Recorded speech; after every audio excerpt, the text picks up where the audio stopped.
ओम शांति। भगवत गीता श्लोक क्लास में आज का श्लोक है 18वें अध्याय का 12वां श्लोक, अध्याय 18 का श्लोक नंबर 12।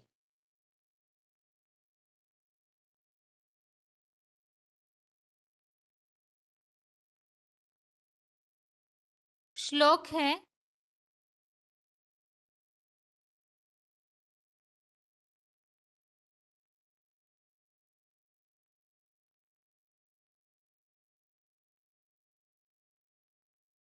अनिष्टम इष्टम मिश्रम च त्रिविधम कर्मणः फलम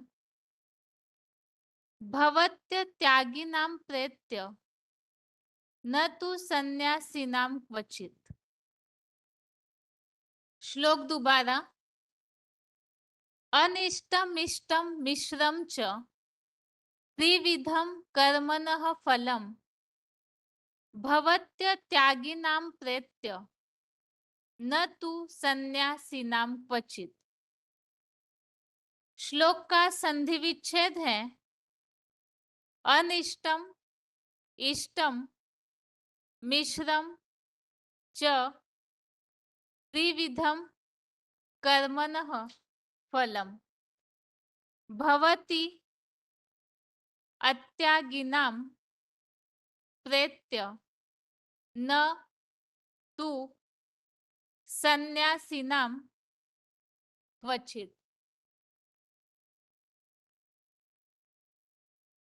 श्लोक का संधि विच्छेद दोबारा, अनिष्टम इष्टम मिश्रम च त्रिविधम कर्मणः फलम भवति अत्यागिनां प्रेत्य न तु सन्यासिनां क्वचित।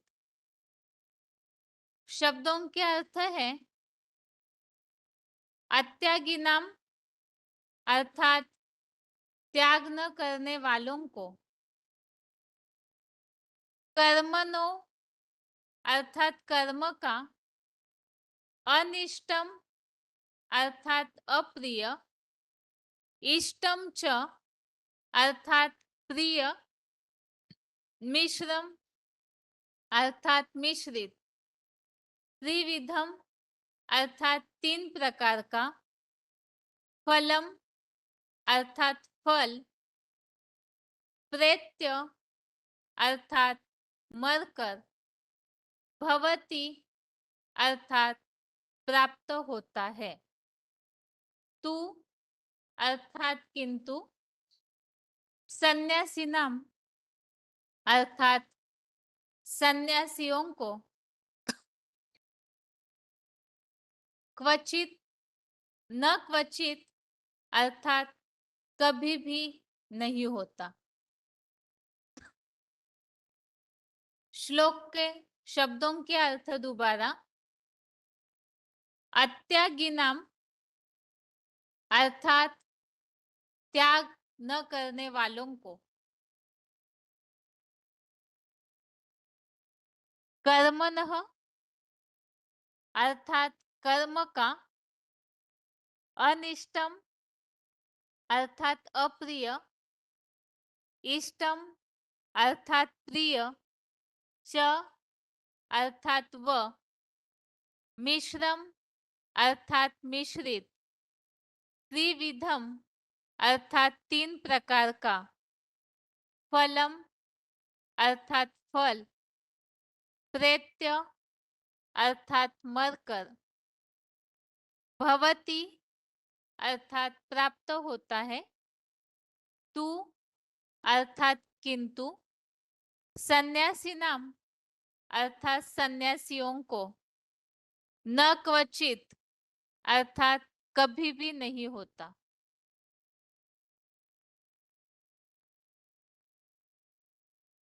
श्लोक का अर्थ है, त्याग न करने वालों को कर्म का अप्रिय, प्रिय व मिश्रित तीन प्रकार का फल मरकर प्राप्त होता है, किंतु सन्यासियों को कभी भी नहीं होता।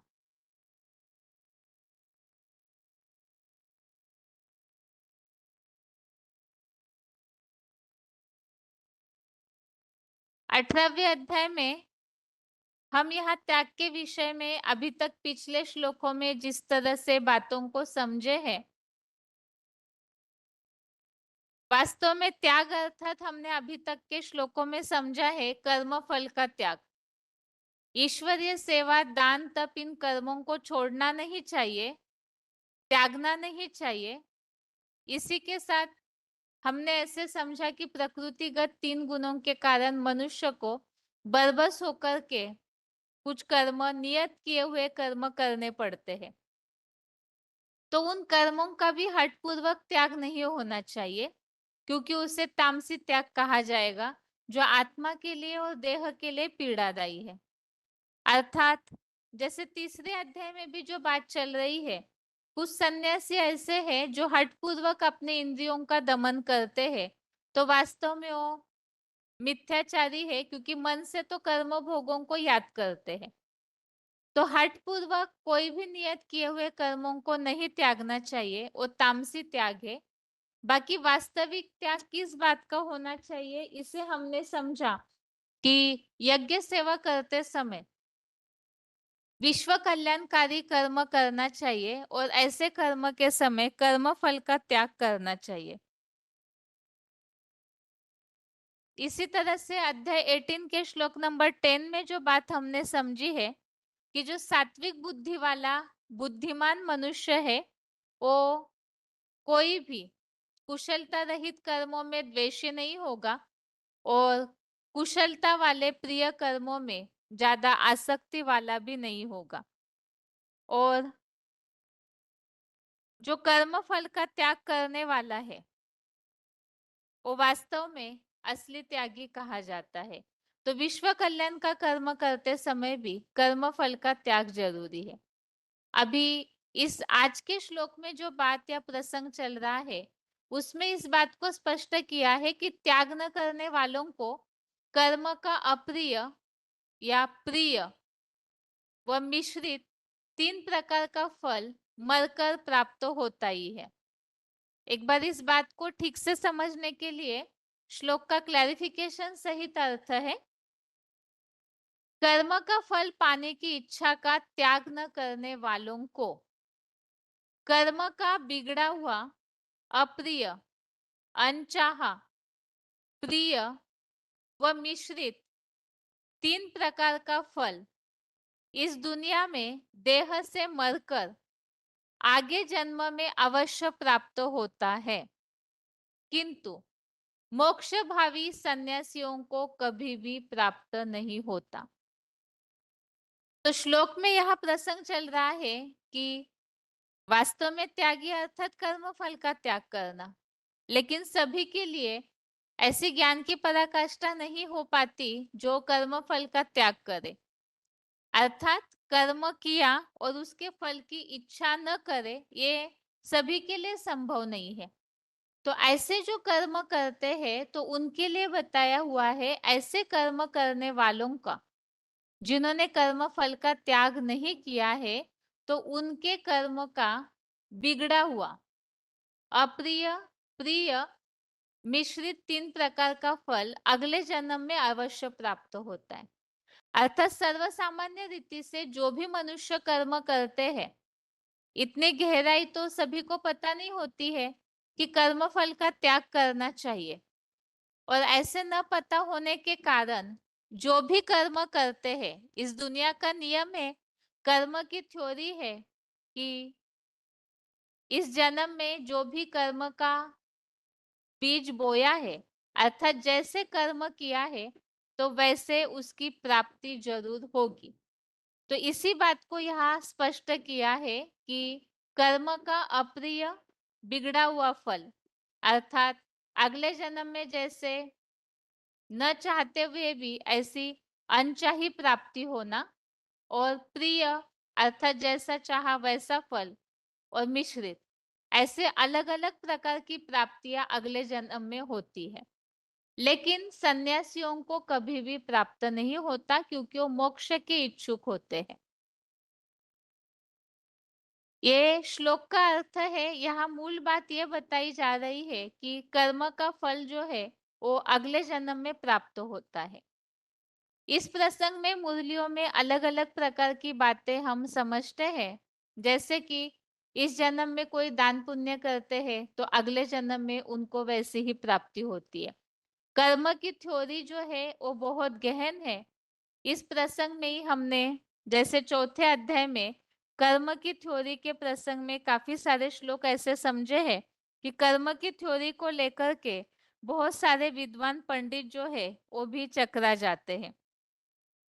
इसमें जैसे बताया हुआ है कि पूर्व जन्मों में जो भी कर्म किए हुए हैं वो कर्मों का फल मिलता है, अर्थात जो रील है वो रिपीट होते रहती है।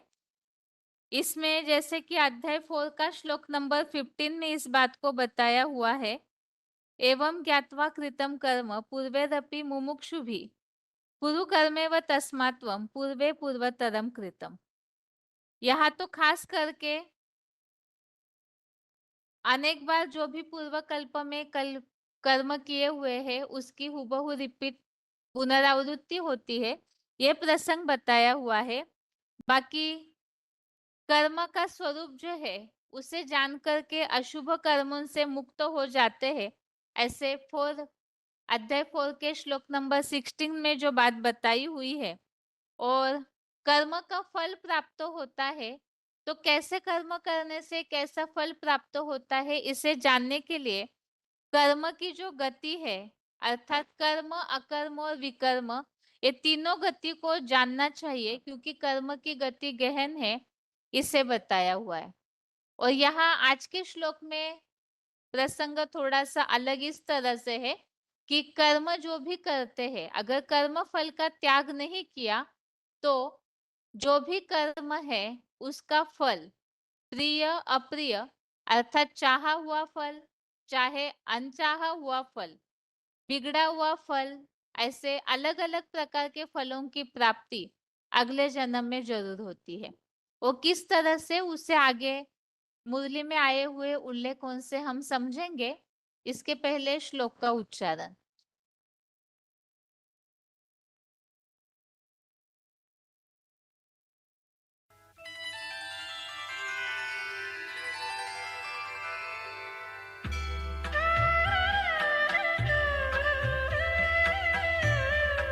देहभृता कर्माणि अशेषता त्यक्तुं शक्यम विदेही शिव ज्योति की तरह को पूरा त्यागवान श्लोक।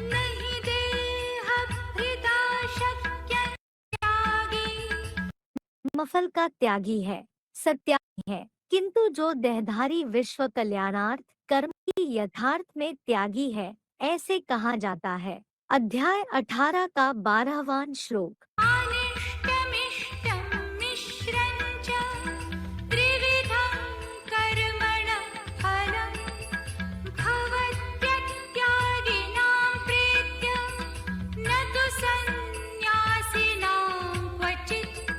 अत्यागिनाम कर्मणः अनिष्टम इष्टम च मिश्रम। त्याग न करने वालों को कर्म का अप्रिय प्रिय व मिश्रित त्रिविधम फलम प्रत्यभवति, 3 प्रकार का फल मरकर प्राप्त होता है। तो संन्यासिनाम क्वचित न, किंतु संन्यासियों को कभी भी नहीं होता।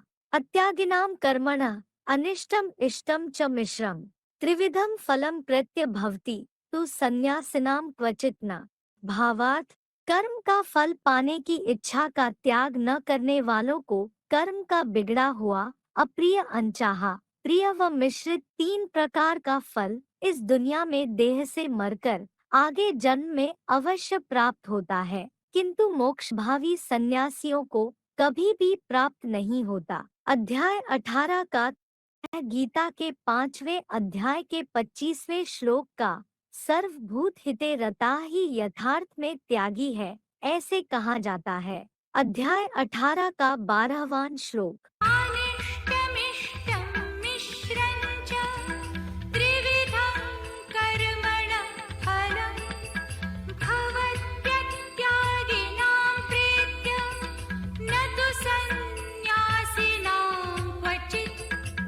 अत्यागिनाम कर्मणा अनिष्टम इष्टम च मिश्रम।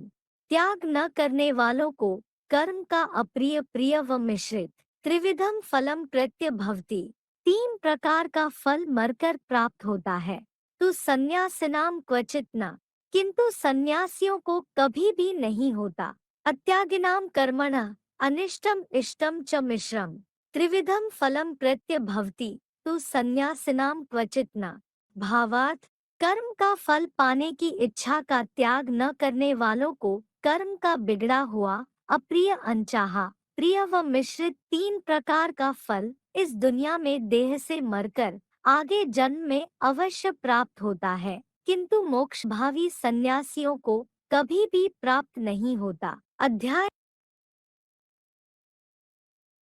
यहाँ श्लोकों में जो प्रसंग चल रहा है कर्म फल को त्यागने की बात पहले जो श्लोकों में हमने समझी, और अगर ऐसे त्याग नहीं करते हैं तो उनकी प्राप्ति के प्रसंग में यहाँ चौथे अध्याय में जैसे 20वां श्लोक है, अध्याय 4 का श्लोक नंबर 20, इसमें इस तरह से बताया है कि सांसारिक कर्म के फल की आसक्ति को त्याग कर सदा संतुष्ट रहा हुआ व्यक्ति कर्म में अच्छी तरह से लगा रहने पर भी कुछ भी नहीं करता। तो कर्म फल की आसक्ति को त्यागने की बात जो है उनका अकर्म बनता है, ये प्रसंग यहाँ श्लोक में समझाया है।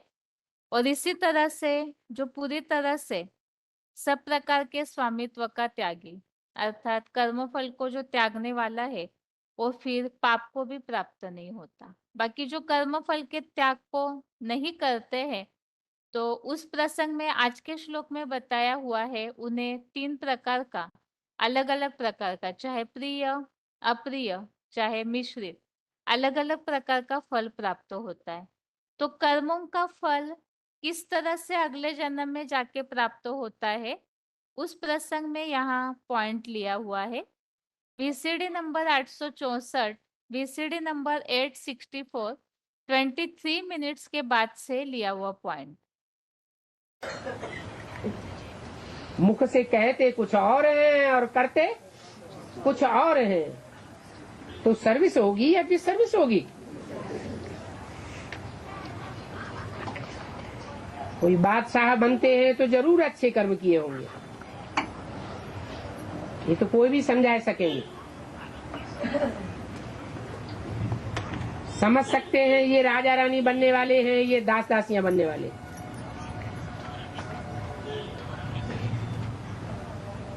राजा रानी बनने वालों के लिए कहेंगे जरूर आगे जन्म में इन्होंने ऐसे अच्छे कर्म किए हैं। बुरा कर्म करने से बुरा जन्म मिलेगा।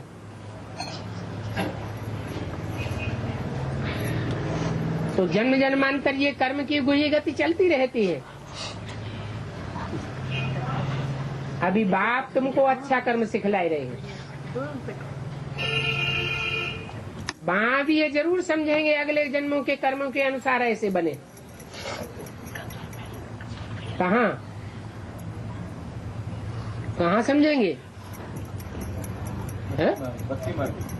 हाँ, भक्ति मार्ग की दुनिया में जरूर सब समझते हैं, भक्त इस बात को जानते हैं।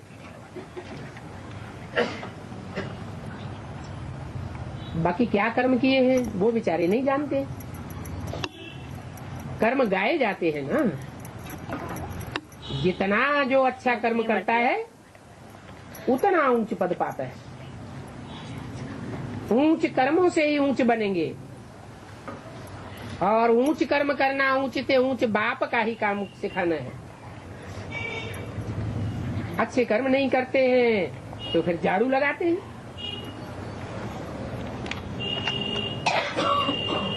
क्या कहा है?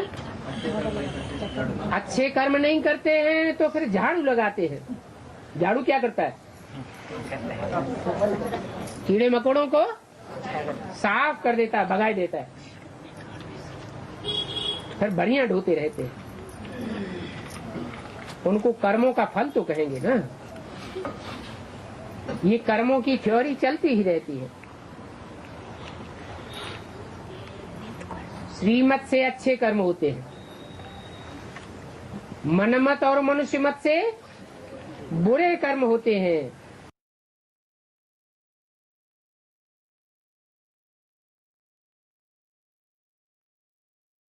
अगला पॉइंट है VCD number 1879, VCD number 1879, 20 minute के बाद से लिया हुआ पॉइंट है। एक शरीर छोड़ करके आत्मा दूसरे शरीर में प्रवेश करती है, वहां अपने कर्म बंधनों को ले जाती है। उन कर्म बंधनों का लेप छेप आत्मा को लगा हुआ है। संस्कार सभी आत्मा में रहते हैं। और कहा भी जाता है ये कर्मों का फल है। क्या कि अगला जन्म लेने पर कोई अंधा, कोई लूला, कोई काना,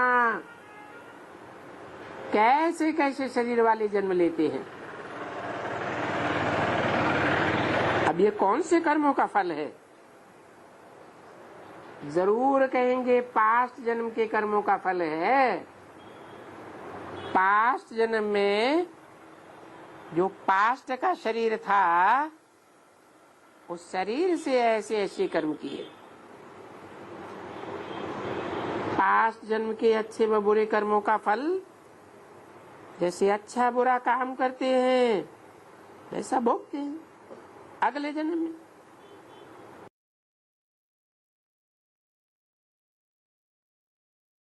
अगला पॉइंट है VCD नंबर 1026, VCD नंबर 1026। इस जन्म का है। यहाँ का अभ्यासी जीवन ही जन्म जन्मांतर काम आता है। द्वापर कलयुग में इस जन्म में अच्छा कर्म करो तो अगले जन्म में उसका फल मिल जाता है। कोई बहुत दान करता है, पुण्य करता है, तो मेहनमानियां अगले जन्म में मिल जाते हैं, बहुत बड़ा साहूकार बन जाता है। दूसरों की बहुत अच्छी सेवा करता है, दान पुण्य भी करता है, हर प्रकार से जीवन को त्यागी तपस्वी में बनाता है, तो अगले जन्म में राजा बन जाता है। राजा बन के संग के रंग में आकर के फिर पाप कर्म करते हैं।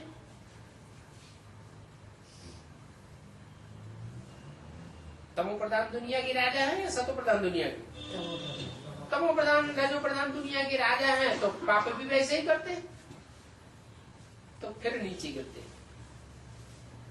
नीचे गिरते हैं तो जन्म भी नीचा मिलता है, बल नीचा जन्म मिलता है। परंतु संगम युग में जो पुरुषार्थ किया है, पुरुषार्थ के अभ्यास डाला है, अच्छा पुरुषार्थ करने का, वो उस निचले जन्म में भी काबिज बना रहता है।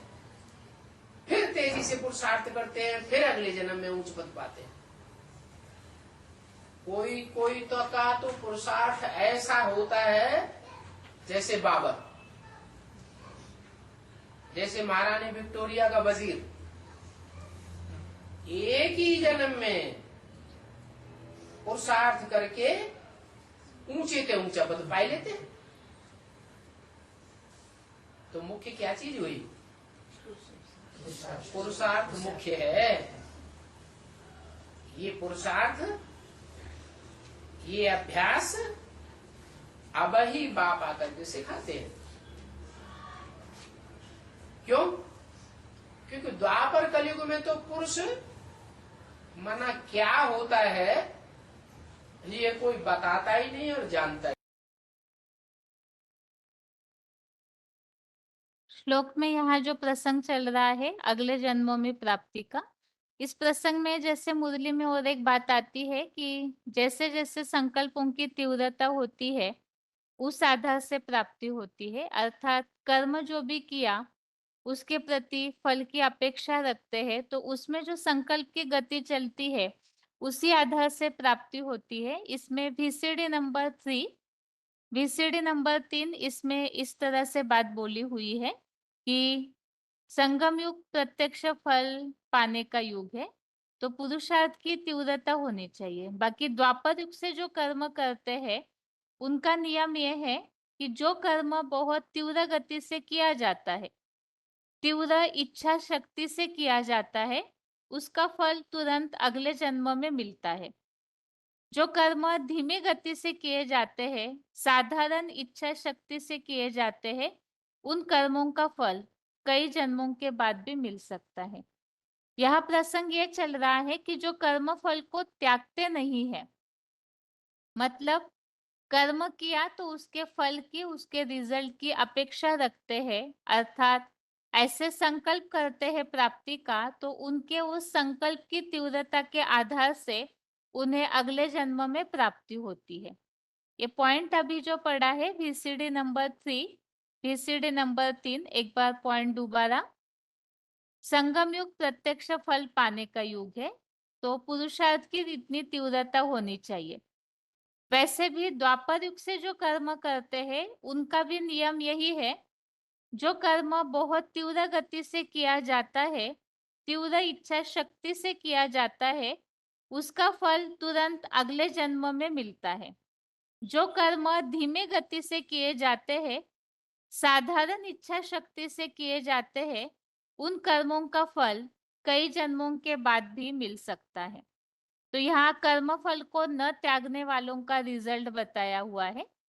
अब इसी तरह से जैसे यहाँ अलग अलग, किसी को अपने पसंद वाला फल मिल जाता है, किसी को अप्रिय फल मिल जाता है, इस तरह से जो बातें बताई हुई है पॉइंट्स में, तो मुरलियों में इस प्रसंग में ये भी बात आती है कि इस जन्म में अगर चोरी चकारी करते हैं या और कोई ऐसे बुरे कर्म करते हैं तो अगले जन्म में लूले लंगड़े अपाइस पैदा होते हैं या गरीब परिवारों में पैदा हो जाते हैं। तो ऐसे ऐसे जो कर्मों का फल है, वो तो बुरा जन्म तो कोई भी पसंद नहीं करेगा, तो अनचाहा या अप्रिय बिगड़ा हुआ कर्मों का फल हो गया। इसी तरह से अभी हमने पॉइंट जो समझे हैं कि दान पुण्य करते हैं, धर्मशाला खोलते हैं, तो वैसे ही उनको बड़ी बड़ी प्राप्तियां हो जाती है। अब यहाँ और एक पॉइंट है, ये वीसीडी नंबर 59 का।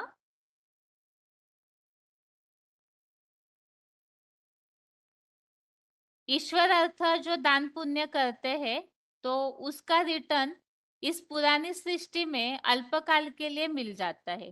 भक्ति मार्ग में जो दान पुण्य करते हैं, भगवान को दे रहे हैं ऐसे समझकर, तो उनको भी फल मिलता है इसी पुरानी सृष्टि में, बाकी वो अल्पकाल का फल मिलता है। और जो यहाँ तुम्हारा ट्रांसफर होता है नई दुनिया में, तो 21 जन्मों के लिए ट्रांसफर होता है। यहाँ संगम युग में जो पुरुषार्थ करते हैं तो फल की अपेक्षा तो रखते ही है, तो ऐसे अगर कर्म होते हैं तो 21 जन्मों के लिए भी प्राप्ति होती है।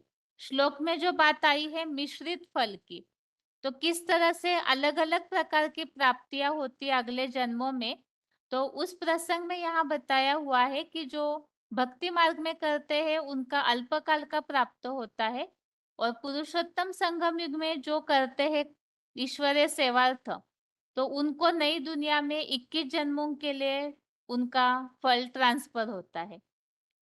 अब भक्ति मार्ग में वहां गुरुओं को देते हैं तो रिटर्न में क्या होता है, इसी पुरानी दुनिया में आकर के फिर जन्म लेते हैं, और पुरानी दुनिया में ही आकर के उनको प्राप्ति एक जन्म की हो जाती है। ये हद में भी है और बेहद में भी है।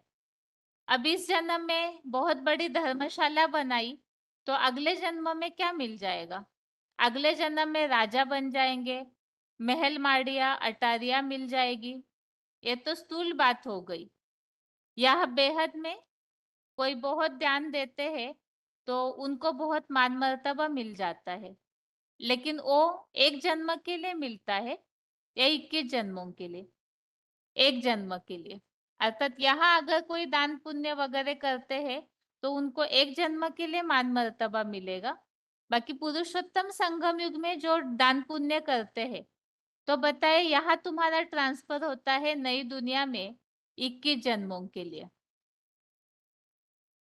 देहधारियों को दिया तो एक जन्म के लिए मिलेगा, और प्रभु को दिया तो 21 जन्मों के लिए प्राप्ति होती है। तो यहाँ जो बात चल रही है, जो भी कर्म करते हैं अलग अलग प्रकार के, तो उनका प्रिय अप्रिय, चाहे बिगड़ा हुआ अनचाहा फल या तो मिश्रित फल, इस तरह से अलग अलग प्रकार की प्राप्तियां अगले जन्म में होती है। तो श्लोक में प्रसंग यही चल रहा है कि कर्म फल को न त्यागने वाले, कर्म फल की जो इच्छा रखते हैं, तो उनको अगले जन्म में जरूर प्राप्ति होगी। बाकी जो मोक्ष भावी सन्यासी है, उन्हें प्राप्ति नहीं होती है। ये आज के श्लोक का अर्थ है। अभी आगे है रिवीजन। रिवीजन के लिए 14वें अध्याय का 26वां श्लोक, अध्याय 14 का श्लोक नंबर 26, और 14वें अध्याय में हमने अलग अलग टॉपिक्स में अलग अलग प्रसंगों में श्लोकों को समझा है। जैसे शुरुआत के 2 श्लोक जो है उसमें ज्ञान की महिमा बताई गई है। 13वें अध्याय में क्षेत्र और क्षेत्रज्ञ को जानने की बात आई। जो जानते हैं वास्तव में वही वास्तविक ज्ञानी है, ऐसे बताया। और अध्याय 14 के स्टार्टिंग शुरुआत के श्लोकों में ही ऐसे ज्ञान के द्वारा क्या प्राप्ति होती है, तो ज्ञान की महिमा बताई हुई है कि इस ज्ञान के द्वारा यह ऐसा सर्वोत्तम ज्ञान है। बाकी जो भी धर्म पिताएं हैं, अलग अलग कुरियों वाले ज्ञान देने वाले हैं, उनकी तुलना में ये श्रेष्ठ कुरी का अव्वल नंबर का ज्ञान है, जिसे जान करके जो मनन चिंतन करने वाले मुनिजन है परम सिद्धि रूप वैकुंठ की प्राप्ति करते हैं। ज्ञान की केवल इतनी ही प्राप्ति नहीं है, बल्कि विनाश काल में भी, जो बताया कयामत के समय खुदा के बंदे मौज में रहते हैं, इसके अलावा 21 जन्मों में भी प्राप्ति होती है स्वर्ग में, और 21 जन्मों के आधार से बताया भविष्य जन्मों में भी ऐसी आत्माओं को प्राप्ति होती है। तो महाविनाश काल में भी दुखी नहीं, 21 जन्मों में भी स्वर्गीय सुख, और 63 जन्मों में भी उसी आधार से प्राप्ति होती है। ऐसे यहाँ श्लोकों में प्रसंग स्पष्ट किया है। अभी उसके आगे बताया हुआ है इस सृष्टि की उत्पत्ति कैसे होती है। तो परमपिता जो है ज्ञान बीज दाता है, और ज्ञान बीज डाल करके परम ब्रह्म रूपी माता के द्वारा इस सृष्टि की शुरुआत होती है। आगे श्लोकों में प्रकृति के 3 गुण और इन 3 गुणों से आत्मा किस तरह से अलग अलग तरह से शरीरों में बंध जाती है, वो बातें स्पष्ट की है। सत्वगुण से सात्विक शरीर में बन जाते हैं, रजोगुण से लालसा लोभ अशांति इन सब में बन जाते हैं, और तमोगुण से अज्ञान अंधकार में आत्माएं बन जाती है। इसके अलावा किस तरह से सतोगुण से सुख प्राप्त होता है, रजोगुण से अशांति दुख, और तमोगुण से अज्ञान अंधकार मूढ़ता गफलत, इस तरह से प्राप्तियां होती है, वो बातें भी श्लोकों में स्पष्ट की हुई है। इसके अलावा बताया कि विनाश काल में जो अपने आप को परिवर्तित करके सत्व गुण में स्थिर करते हैं, ईश्वरीय सेवा के द्वारा सत्व गुण को बढ़ाते हैं, भगवान की अव्यभिचारी याद के द्वारा अपने अंदर सत्व गुण को बढ़ाते हैं, और जो सत्व गुण को बढ़ाते हैं उनकी निशानी बताई कि गंध छोड़ने वाले इस देह रूपी जो नगर है पुरी है, इसमें से जब ज्ञान प्रकाश हर अंग से उत्पन्न होने लगे, तो सत्वगुण बढ़ा हुआ है ऐसे समझना है। और विनाश काल में जो ऐसे सत्वगुण को पूरी तरह ज्ञान की पराकाष्ठा से बढ़ाते हैं, तो उनके लिए बताया हुआ है अध्याय 14 के श्लोक नंबर 11 में, और श्लोक नंबर 9 में प्रसंग चल रहा है। रजोगुण सतोगुण इनकी बातों को बताते हुए बताया है कि जो विनाश काल में अपने ज्ञान प्रकाश को बढ़ाते हैं, सत्व गुण को बढ़ाते हैं, उन्हें निर्मल स्वर्ग लोकों की प्राप्ति होती है।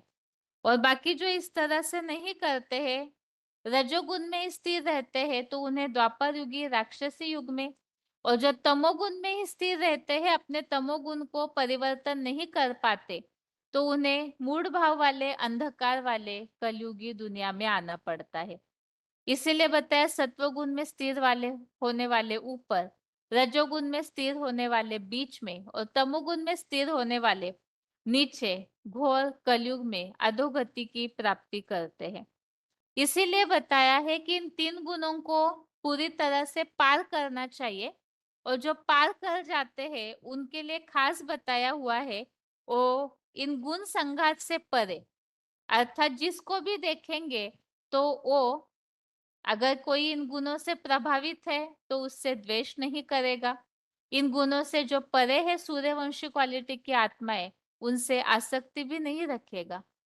इसके अलावा जो इन 3 गुणों को पार कर जाते हैं तो उनके लिए बताया हुआ है अध्याय 14 के श्लोक नंबर 20 में, जन्म मृत्यु और बुढ़ापा के दुखों से मुक्त हुआ अमर पद को प्राप्त करता है।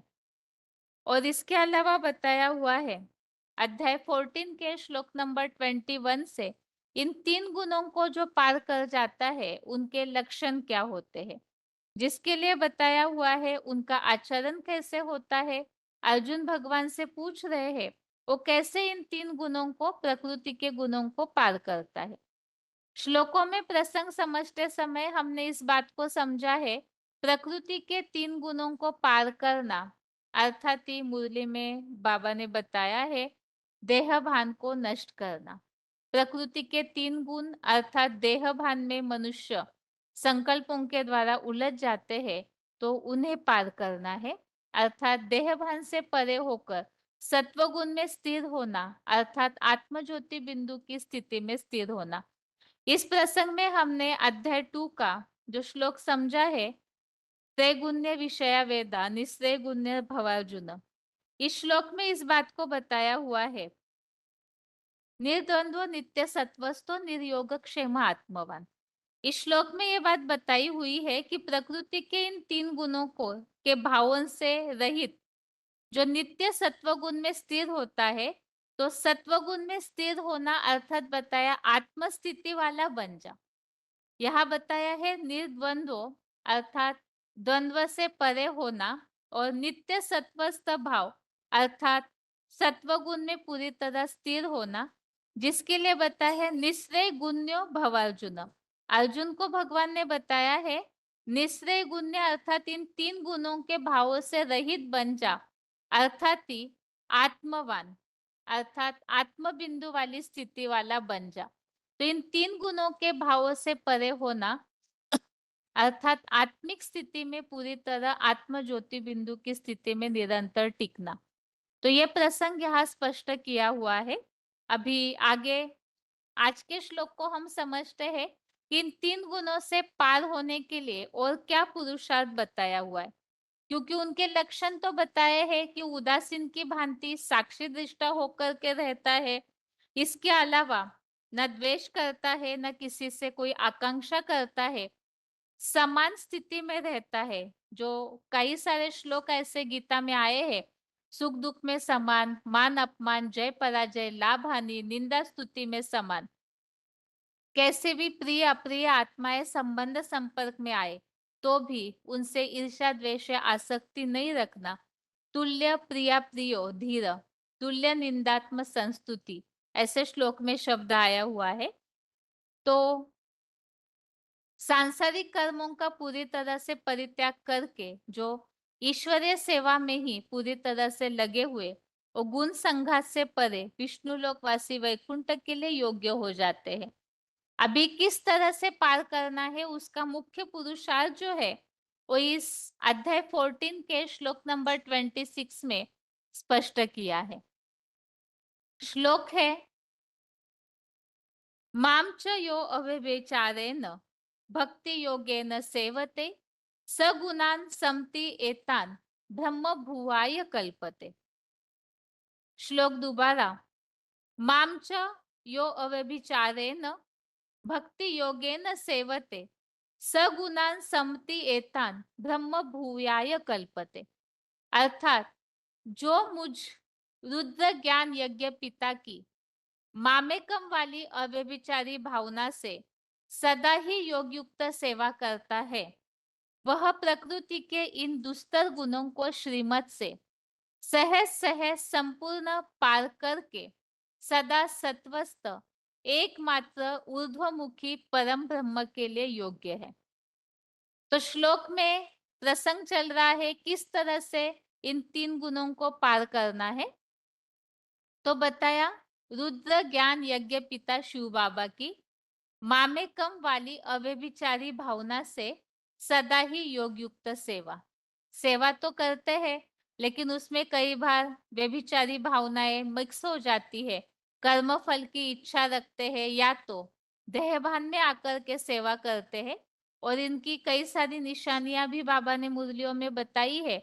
अगर देहभान में आकर के सेवा करते हैं तो व्यभिचारी सेवा होगी, जिसमें बताया उसमें व्यर्थ का किचड़ा ज्यादा मिक्स होगा, साथ में मान मर्तबे की इच्छा होगी, फल की इच्छा होगी, और तीसरा झंझट वाली सेवाएं होगी। लेकिन यहाँ बात समझाई जा रही है, इन 3 गुणों को पार करना है तो देहभान से विरहित होकर आत्मिक स्थिति में याद में रहकर सेवा करना। तो बताया मामेकम वाली अव्यभिचारी भावना से सदा ही योग युक्त सेवा करता है, वह प्रकृति के इन दुस्तर गुणों को श्रीमत से संपूर्ण सहज सहज पार करके सदा सत्वस्थ एकमात्र ऊर्ध्वमुखी परम ब्रह्म के लिए योग्य है। तो जो याद में रहकर के आत्मिक स्थिति में रहकर अव्यभिचारी याद में रहकर सेवा करते हैं, तो वही ये प्रकृति के दुस्तर, दुस्तर अर्थात जो बहुत कठिनाई से देहभान को क्रॉस कर सकते हैं, देहभान को नष्ट कर सकते हैं। तो बताया श्रीमत से संपूर्ण पार करके श्रीमत पर चलकर अव्यभिचारी याद और श्रीमत पर चल करके देहभान को नष्ट कर सकते हैं, और ऐसे करने वाले ही सदा सत्वस्थ एकमात्र ऊर्ध्वमुखी परम ब्रह्म के योग्य है, अर्थात ऐसे भगवान के उस मुकर्रर तनधारी के नजदीक पहुंच सकते हैं।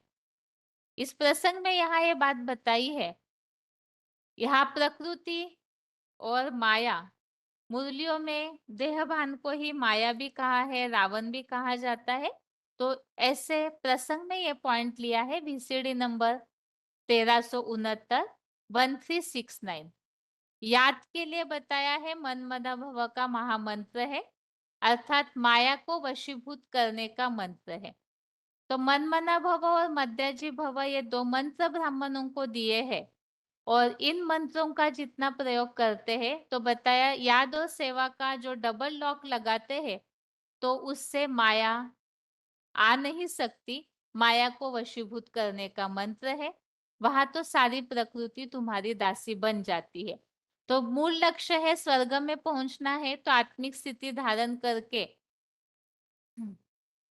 याद और सेवा का बैलेंस होना चाहिए, और जो ऐसे करते हैं तो बताया स्वर्ग में पहुंचते हैं जहां प्रकृति तुम्हारी दासी बन जाती है। अभी आगे श्लोक का उच्चारण सुनते हैं।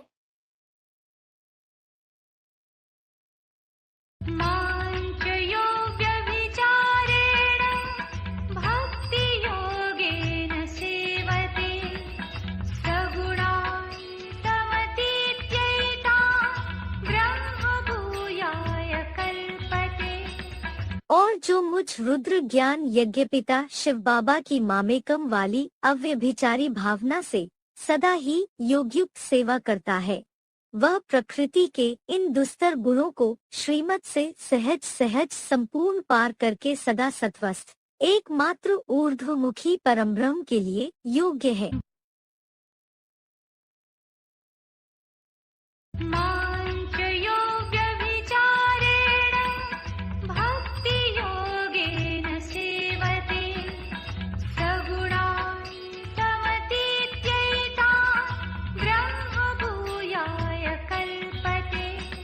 और जो मुझ रुद्र ज्ञान यज्ञ पिता शिव बाबा की मामेकम वाली अव्यभिचारी भावना से सदा ही योगयुक्त सेवा करता है, वह प्रकृति के इन दुस्तर गुणों को श्रीमत से सहज सहज संपूर्ण पार करके सदा सत्वस्थ एकमात्र ऊर्ध्वमुखी परमब्रह्म के लिए योग्य है।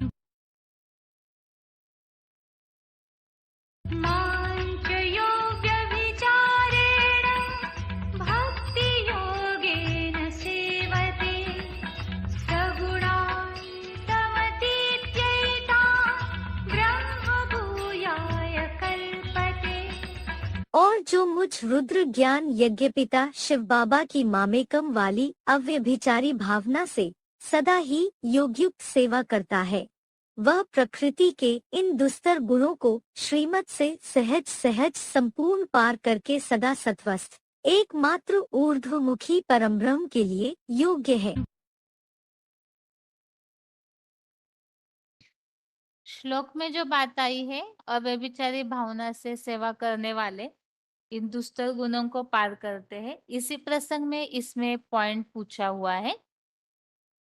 बाबा ऐसे लिखा है गीता में, जो पुरुष अव्यभिचारी भक्ति योग द्वारा मुझ यज्ञ स्वरूप की मनसावाच्य कर्मणा सेवा करता है, वह इन गुणों के समुदाय को उल्लंघन करके नित्य सत्वस्थ ब्रह्म भाव के लिए योग्य हो जाता है।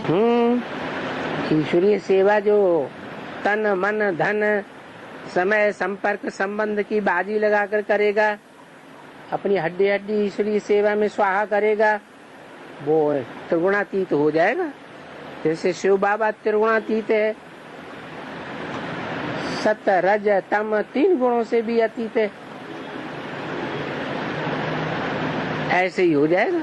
और नित्य सत्वस्थ ब्रह्म भाव माने है सत्वस्थ भाव में स्थिर हो जाएगा। निराकार स्टेज सत्व में स्थित, स्थिर माने सत्वस्थ।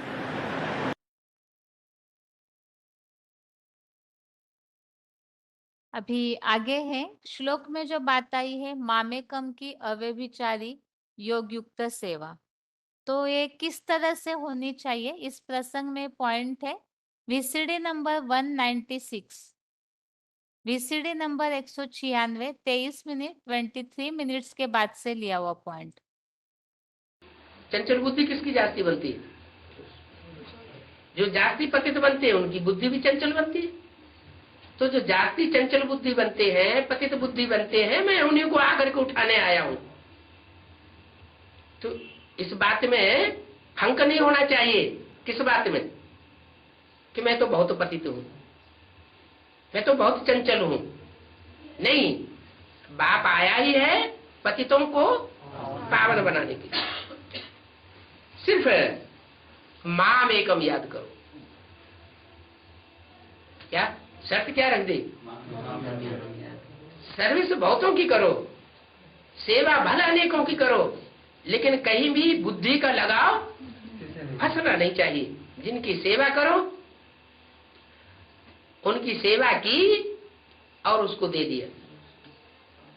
तेरी सेवा, उसका रिजल्ट तेरे हवाले। अगर उसमें आप ममत्व आ गया कि ये मैंने सेवा की, ये मेरी रचना है, तो वो हिलगाई देगी। इसलिए माम एकम याद करो। माम एकम याद करेंगे तो तुम्हारी खाद निकलेगी।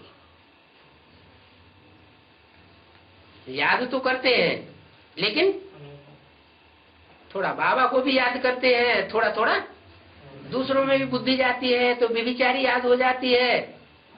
तीव्र योग अग्नि नहीं जागती। जैसे सोना होता है ना, तो सोना जब धीमी आग में डाला जाएगा तो वो गलेगा नहीं, और तीखी आग में डाला जाएगा तो गल जाएगा, और तो उसका सारा कचरा अलग हो जाएगा, साफ हो जाएगा। ऐसे ही ये योग बल का हिसाब है। अगर एक की याद होगी तो तीव्र अग्नि जलेगी। तीव्र अग्नि जलने से जो भी विकार हैं, जो भी विकृतियां हैं, जन्म जन्मांतर की आत्मा में संस्कार भरे हुए हैं, विपरीत कर्म करने के, परमात्मा ने जो कर्म करना सिखाए थे, उन कर्मों की विपरीत कर्म करके संग के रंग में आकर के जो हम नीचे गिरे हैं, उससे हमारा छुटकारा जल्दी से हो जाएगा। तुम माम एकम याद करो तो तुम्हारी खाद निकल जाएगी।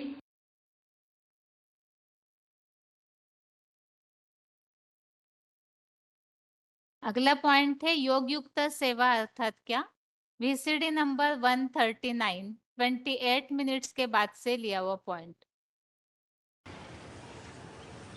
कोई भी आत्मा अनेक जन्मों तक राजाई भोगेगी, उसका कारण कहाँ से शुरू हुआ? संगम युग में जिन्होंने जितनी ज्यादा दूसरों की सेवा की होगी ईश्वरीय ज्ञान से, तो ईश्वरीय ज्ञान से जिनकी ज्यादा जितनी सेवा का स्टॉक होगा वो उतना ही अनेक जन्मों तक सुख में रहेंगे, राजा ही भोगेंगे, राजघराने में जन्म लेंगे। अगर दूसरों की सेवा नहीं की होगी, ईश्वरीय ज्ञान लेने के बावजूद भी जन्मोई जगमोई में लगे रहे होंगे, तू तेरे की मेरे की बातों में फालतू अपना समय गवाते रहे होंगे, तो वो प्राप्ति नहीं कर सकेंगे। तो बोला ऊंच पद पावेंगे उसके लिए मेहनत करनी है, बाप को याद करने की भी मेहनत करनी है। ऐसे नहीं दूसरों को ज्ञान सुनाते रहे और खुद की स्टेज नीचे गिरती रहे तो दूसरों के ऊपर असर भी नहीं पड़ेगा। जो पैदाइश भी होगी वो कमजोर आत्माओं की पैदाइश होगी, कमजोर प्रजा बनेगी। जो राज्य तैयार होगा वो कमजोर राज्य तैयार हो जाएगा। अगर पावरफुल राज्य तैयार करना है तो उसके लिए सेवा के साथ साथ क्या करना पड़े, सेवा में याद का बल जरूर भरना पड़ेगा। तो मेहनत करनी है, बाप को याद करने।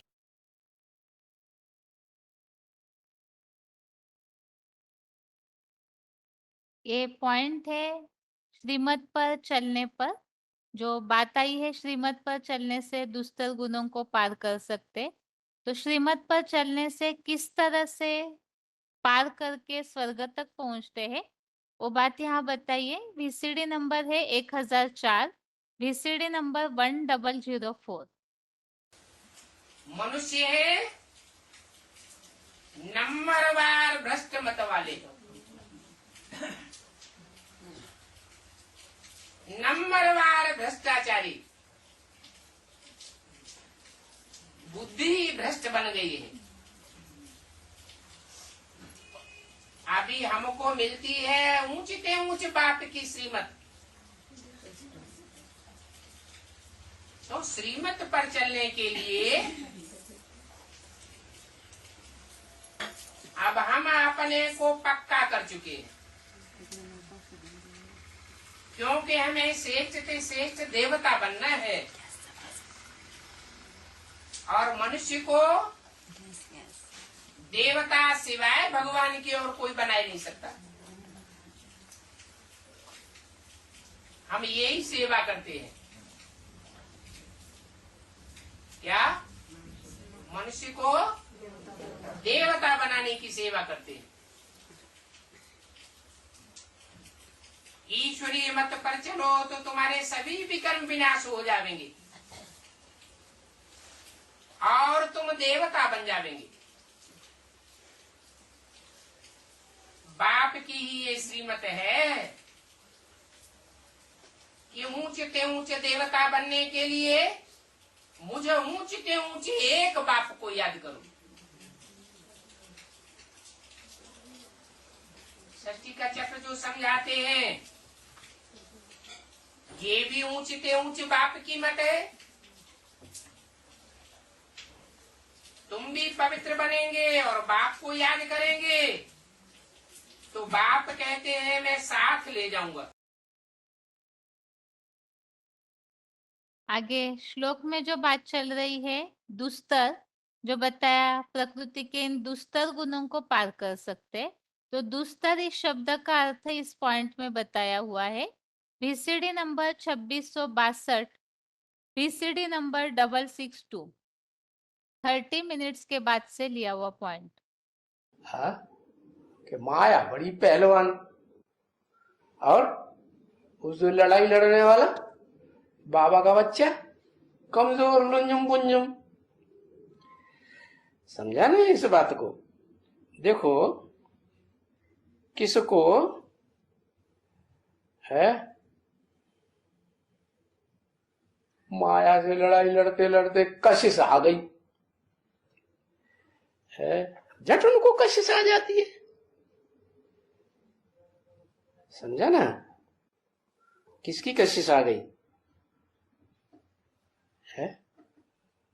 अरे माया कहते हैं ना, माया को बेटी कहते हैं ना। कशिश आ गई, जा करके काला मुंह कर दिया फट से, फिर पछताते हैं। समझा ना? बहुत पछताते हैं, अरे हमने क्या किया नाहक।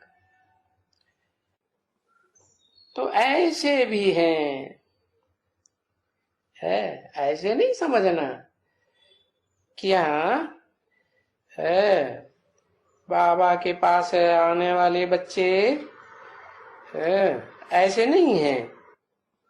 नहीं, माया बड़ी दुस्तर है। दुस्तर माने तर माने तैरते हैं ना, और दुह माने कठिन। माया को तैर करके पार करना बड़ा मुश्किल है, बड़ी संभाल रखनी पड़ती है।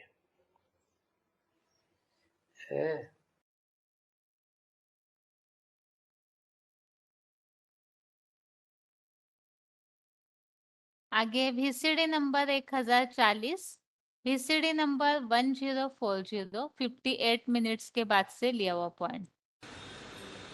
माया कितनी दुस्तर है। बाप कहते हैं तुम बड़े दुस्तर हो। कौन बड़ी दुस्तर कौन है? तर, दुस्तर, दो माने कठिनाई से, तर माने पार करने योग्य। तो कौन है बड़ी दुस्तर? जिसका पार नहीं पाया जा सकता, बहुत मुश्किल है उसका पार पाना। माया। बाप कहते माया, अरे माया बेटी तुम बड़ी बड़ी दुस्तर, मेरे बच्चों में भी ऐसे प्रवेश करती हो जैसे बैड सोल प्रवेश करती है, इविल सोल जैसे प्रवेश करती है, ऐसे मेरे बच्चों में प्रवेश करके बोलती है। तुमको माया ने पापात्मा बनाया ना, एकदम सत्यानाश हो जाता है।